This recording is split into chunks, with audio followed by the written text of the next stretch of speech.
تو بات یہ ہے کہ حدیث میں رفع یدین کے 6 طریقے آئے ہیں، ایک نہیں آیا۔ رفع یدین کے 6 طریقے آئے ہیں، ایک نہیں آیا۔ تم اس میں سے ایک طریقے کو سنت کس اصول کی بنا پر کہہ رہے ہیں؟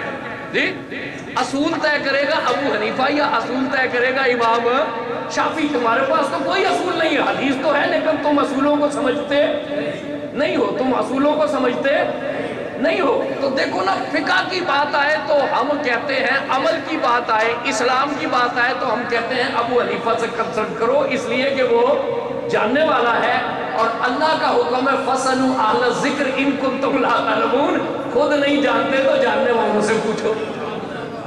جی اور آج کا فتنہ کیا ہے کہ عمل میں تو ہم بخاری مسلم سے براہ راست استفادے کی اجازت نہیں دیتے، عقیدے میں لوگ آج ابن خلدون کی روایتیں پیش کرتے ہیں کہ جی ابن خلدون نے یہ کہا ہے۔ بھئی ابو منصور ماتوریدی سے پوچھو، ابو الحسن عشری سے پوچھو کہ عقیدہ کیا ہے۔ ابن خلدون، اعلیٰ حضرت کے سامنے ابن خلدون کا حوالہ کیا جائے تو وہ کہتے ہیں اس کا عقیدہ ہی مشکوک تھا، یہ تو معتزلی تھا، جی معتزلی تھا۔ اور چشتی صاحب کو بہت اچھی طرح پتا ہوگا کہ معتزلہ ایک فرقہ ہوا ہے، اور ان کا زیادہ انحصار وہ نقل کی بجائے اپنی عقل پہ زیادہ انحصار کرتے تھے۔ اور آج جو ہمارا شیعہ مکتبہ فکر ہے، ان کے عقیدے کے اکثر اصول معتزلہ سے لیے ہوئے جی۔ تو ابن خلدون کی روایتیں لے کر آ گئے ہو اور عقیدہ پیش کر رہے ہیں جی، اندازہ لگاؤ کہ بھئی ابو منصور ماتوریدی کیا کہتا ہے کوئی پتہ نہیں، ابو الحسن عشری کیا کہتا ہے کوئی پتہ نہیں ہے۔ عقیدہ تو اتنا نازک مسئلہ ہے، شرع عقائد نسبی ہمارے درس میں پڑھائی جاتی ہے جی، اور پڑھائی جاتی ہے نا جی۔ تو ایسی کتابوں کے مصنف عقیدے کا ایک سبق ہوتا ہے۔ آج لوگ، یہ میں فطروں کا ذکر کر رہا ہوں کہ جی ابن خلدون کی یہ روایت ہے، آپ یہ تو دیکھیں کہ تاریخ کا طریقہ کیا ہے، محدثین کا طریقہ کیا ہے، مورخین کا طریقہ کیا ہے۔ علم تاریخ کی تدوین اسلام سے پہلے تھی نہیں، پھر مسلمان مورخین اس کی طرف متوجہ ہوئے اور مسلمانوں نے آہستہ آہستہ اس کو جو ہے، لیکن جو معیار حدیث کی روایتوں کا تھا وہ تاریخ کی روایتوں میں قائم نہیں ہو سکا۔ مسلمان مورخین یہ کہتے تھے کہ دیانت کا تقاضا یہ ہے کہ ہر روایت کو درج کرو اور سند درج کرو، اور اس کے بعد اگر کسی نے اس میں سے عقیدہ بنانا ہے تو وہ عقیدے کے امام سے پوچھے، کسی نے اس میں سے فقہ نکالنی ہے تو وہ فقہ کے امام سے پوچھے، کسی نے اس میں سے تصوف نکالنا ہے تو وہ تصوف کے امام سے پوچھے جی۔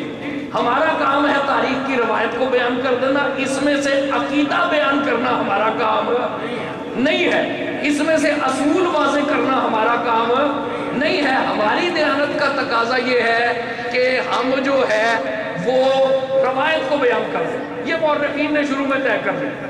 اب آپ مورخین کے اس مزاج کو نہ سمجھیں اور کوئی تبری کی روایت لے آئے، کوئی مسعودی کی روایت لے آئے اور کوئی ابن خلدون کی روایت لے آئے اور بک بک کرے صحابہ کرام کے بارے میں، تو وہ جاہل مطلق نہیں ہے جی، وہ جاہل مطلق نہیں ہے۔ اسے یہ نہیں پتا کہ مسعودی نے طریقہ کیا لکھا ہے، تبری نے طریقہ کیا لکھا ہے، ابن خلدون کا طریقہ کار کیا ہے۔ تو جو اصولوں کا نہیں پتا، بعد میں امت نے یہ طے کیا کہ تصوف لا چاہنا ہے تو پھر رسالہ کشیریہ پڑھو، تصوف جاننا ہے تو کتاب النما پڑھو، تصوف جاننی ہے تو کشف المعجوب پڑھو، تصوف جاننی ہے تو فتح الغیب پڑھو، تصوف جاننی ہے تو احیاء العلوم پڑھو، عقیدہ جاننا ہے تو ابو الحسن عشری سے پوچھو، ابو منصور ماتوریدی سے پوچھو، عمل کرنا ہے تو ابو حنیفہ سے پوچھو، امام مالک سے پوچھو، امام شافعی سے پوچھو، امام احمد بن حنبل سے پوچھو۔ کیوں؟ امت باشعور تھی، یہ امت کا اس پر اجماع ہے۔ تو آج آپ اپنے معیار لے کر آ جائیں، آج آپ اپنی باتیں لے کر آ جائیں تو یہ تو کوئی بات نہیں جی۔ داتا گنج بخش رحمت اللہ علیہ کا زمانہ کیا؟ داتا گنج بخش رحمت اللہ علیہ، پھر آج تحقیق کے دور میں شاہ صاحب نے پی ایچ ڈی کی ہے ماشاءاللہ، ترجمے لے کے لوگ آئے ہوئے جی۔ ترجمے کو کبھی بھی مصدر تحقیق کسی بھی زبان میں نہیں بنایا گیا جی۔ کیوں؟ عربی میں اصطلاحات ہے، بعض ایک روایت ہے نا اس میں ہوتا ہے کیلا،